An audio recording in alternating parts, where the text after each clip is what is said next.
Hello. Okay, I'm going to start talking here because Philip, when he asked me if I would do this, sent an email telling us how this all worked and reminding us that even though there might only be a few people watching at once, to remember that the vast majority of people who watch this watch it afterwards on YouTube or on Facebook, and I can see a whole lot of people that I know just signing in. And hi from Michigan. Hi Marcella, and hi from Cork. So the format of this evening is I'm going to chat lightly for a couple of minutes up until just before 8:05, and then we will have a short talk by me, followed by a meditation around just after 8:10, and then we'll finish up by 20 past. Timekeeping is important. It's nice to see everyone popping in. This is a very interesting experience. I've watched this for most of the last year, and I've wondered what it looked like when I see Philip or any of the other speakers saying, hi, I see you coming in from all these places. So now I can see what it looks like. So just a brief introduction to me and who I am. My name is Paul Corcoran. I am an OBOD member living in County Kerry in Ireland. I have been a member of OBOD for 18 years. I joined when I was 21 and I was living in Cork at the time. And my journey through the order has been a slow one at times, but over the last 10 years, it's been quite connected. So the first 10 years or so that I was a member of the order, I did the first bardic grade, left it for a few years and used some of the meditations as part of my life, and then did a new version of the bardic grade, following on by more connection with the rest of the course. Hello, everyone from Massachusetts and from the Netherlands. Yes, Jenny, it's working. And so then my personal journey since then is I first started going to the summer gatherings probably around 8 or 9 years ago, and I met some amazing people there. And from that, and from my time living in a few different cities where I was members of different C groups and working groups, people getting together to celebrate the seasons, I really found that the order and Druidry is my home and my family. And to be able to do this then is such a privilege to be able to speak to so many of you at once. I'm watching the names pop in and the little hearts pop up. So the purpose of my talk this evening, I am going to talk a little about what I see as an interesting polarity between ordinariness and the magical, and how it can be useful at times to separate them, and it can be useful to merge them together, and then it can also be really useful to critique one from the other. I have a few points that I'd like to make, but primarily it'll be a little bit of a meander through my thoughts on the subject. So you'll forgive me if they're not entirely coherent. I'll share a little bit of my thought process and how I came up with this topic, which illustrates my connection with the magical. I am currently exploring John and Caitlin Matthews' Halaquest course. So I drew a tarot card, a nice magical practice, for some inspiration on what this would be about. And my card was the 10 of Cups, or Grail 10 in their deck.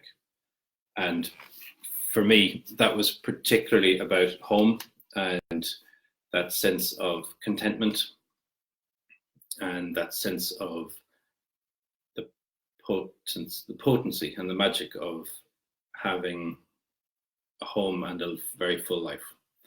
So that led me on a track down thinking where that diverges and what's different about that. Just want to briefly say that I can see, hi from Tipperary, you're only up the road, and Tuscany, Berkshire. Hi from the living room in this same house. And hi to all the people in New Orleans who are there for the OBOD gathering. So I'll begin with my prepared talk for this evening.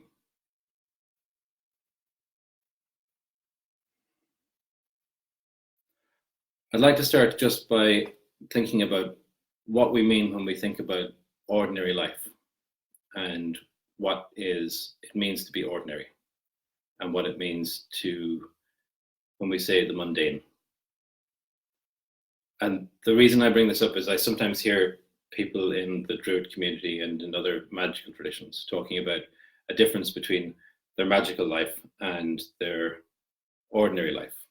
And borrowing from J.K. Rowling, I've often heard people referring to non-magical people as muggles and so on. And that can be fun, and it can create a barrier between us and the other person. And so when I was preparing this, I was thinking about what it meant to be ordinary and remembering back to a time before I discovered all this wonderful magic and tarot cards and druidry and reverence for the land and sacred stories and sacred spaces, and what it means to be in sacred time.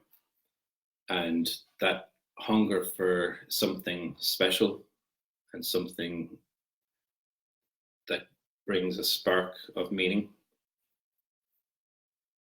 and picturing that and sitting back into it and feeling what it's like to feel bored with the life that we're in. And what does that feel like now in my life at the moment? What are the things that I feel are dull and boring? So doing the dishes or doing laundry, or actually, if you know me, you know that's not true. And all those other little chores that we can resent when we look at what it means to live an ordinary life. And then at some point, each of us discovers that there is something bigger, something more, something out there, whether that be finding a druid order that we can connect with that gives us a sense of a story and a bigger picture, or a magical group or a tradition or some sense of greater wisdom. And diving into that can be thoroughly exhilarating, and finding ways to go deeper and more into this magical world that we can create. And that magical world is filled with ceremonies at night with people chanting under a full moon, which is an amazing experience. Or wandering through the woods lost after a ceremony, trying to find your way back to the car park. Or discovering that there is deeper meanings in the stories that you read as a child, or that the landscape is filled with metaphor and mysticism. And the reason why I wanted to raise this is I think there's also a shadow side to that I think we fail to acknowledge at our peril, and I think we do. I think that as a community, we tend to acknowledge and name these things, but I would like if we could be clearer about them. The shadow side of that is saying that somehow we are special, or that what we do is particularly unique, or that the way we access the world or the way we think or our values are better than other people's values.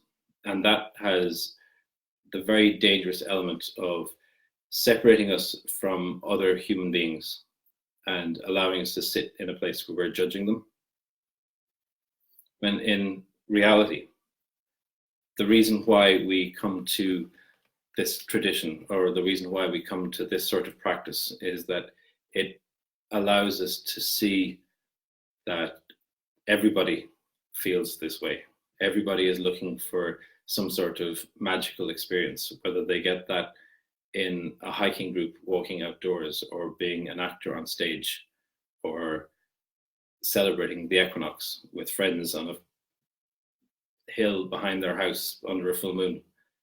Each of those is a way of finding connection and meaning with other people, So the connection that we have through others and our opening up to the divinity of the world around us and the magic of the world around us is a way, I think, primarily of bringing that magic back into the world, that we can look at the world around us with rejuvenated eyes, with a sense of mystery and appreciation, but also a sense of connection. So then coming back to the chores in the house, I don't always look at it this way, but I think of doing the dishes as a profoundly magical act. It's transforming something from one state to another. And it's also a way of deeply connecting with the space around us and with my home and with the people that I share my home with. And it's an act of love and service to that home, and it builds that home. And then other very ordinary things like paying my credit card statement, paying my credit card bill, or making sure the rent is paid. And if you're interested in any way in occultism, that's pure magic. It's the transfer of energy from one space to another. It's causing an absolute change based on effort that I've put in to earn that money. And I've used that energy to acquire things, to acquire experiences, to pay for my home. So what I want to say when I talked about this, the magic of the ordinary and the ordinary's magic, also has another flip side. And paradox is everywhere. We love paradox.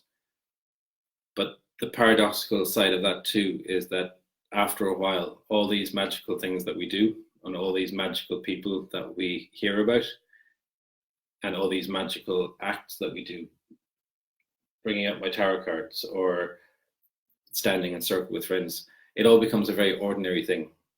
It becomes part of life and something that I do for connection and for simplicity. And it no longer feels other. It no longer feels something to be done in a way to keep me separate from other people. And the interesting thing then that comes from that, and this may be just aging and me moving into my 40s, is that when I was younger, I would have had a sense that the things that made me different, my gayness or my paganness or my membership of Druid order, any of those things, I would have kept separate from other people because they wouldn't understand, because they weren't like me. And they would be used against me to separate me from them. But now, particularly maybe at this age, or at my comfort in who I am and what I do in the world, I realize that those things don't separate, that they're completely understandable by other people when I speak them in a way that makes sense. So when I talk about pagan ceremony to someone who practices a very devout Roman Catholic tradition, if I honor where they're at and I see the sense of connection that they have with their heritage and their traditions, and I respect that from where I'm coming from, my paganness is mundane to them because it seems normal, because it is. Oh, and I like the comments from people. Thank you very much. I'm aware of the time. It's almost 8:15. So I'm going to transition this now into a very ordinary, mundane, very OBOD style meditation. So let me take one more sip of my obligatory tea.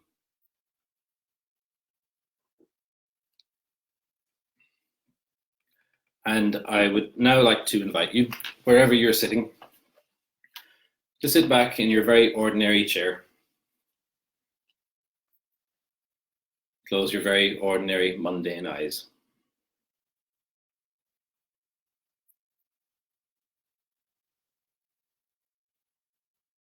And I invite you to take 3 breaths with me. The first breath we take together with the very ordinary, mundane land beneath our feet, the same soil and land that everybody is standing on.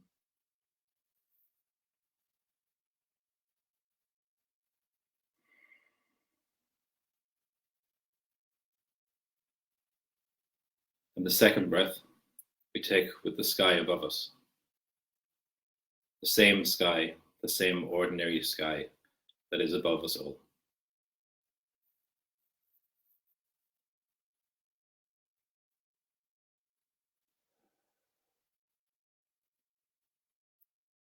And the third breath, I invite you to take with the seas that surround and connect this planet, these ordinary seas that have been traversed by people for millennia.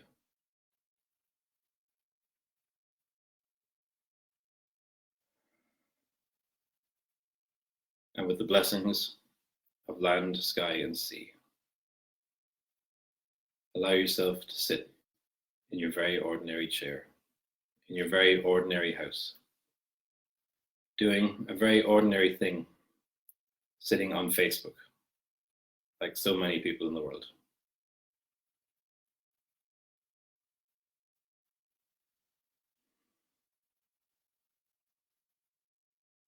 Just become aware of the beautiful things around your house, the ordinary chores,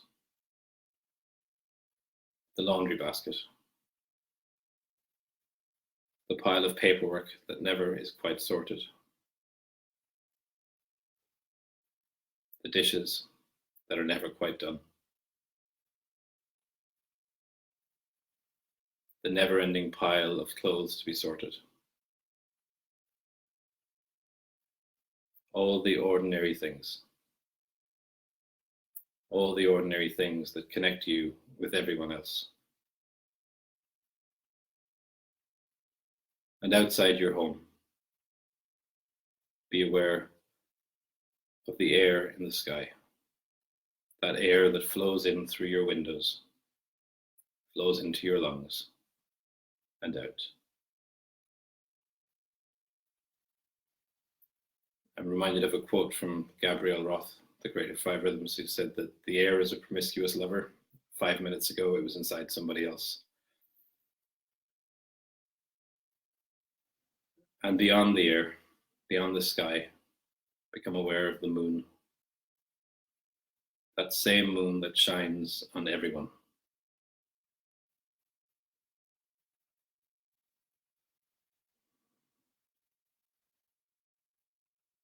And beyond the moon, the stars of the heavens. That enormous galaxy and universe in which we are just a tiny, ordinary planet.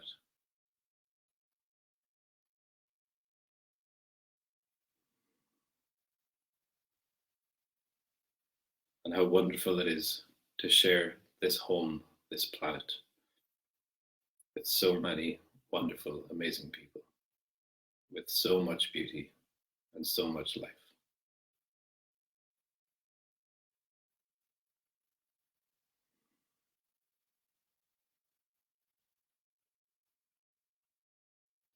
Become aware of the earth beneath your feet, this planet, this home.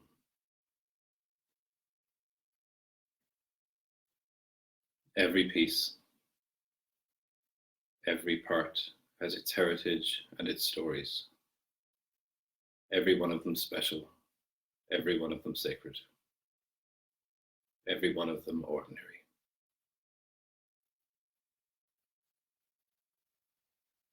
And feel the strength of this ordinary earth that connects us to each other, to the planet,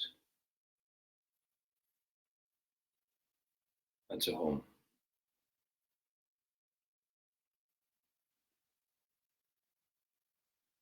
And I'd like to end with a prayer that we end many of our ceremonies with in OBOD. I'll just say it once, but we often say it 3 times, which is, we swear by peace and love to stand, heart to heart and hand in hand. Mark, O Spirit, and hear us now, confirming this, our sacred vow.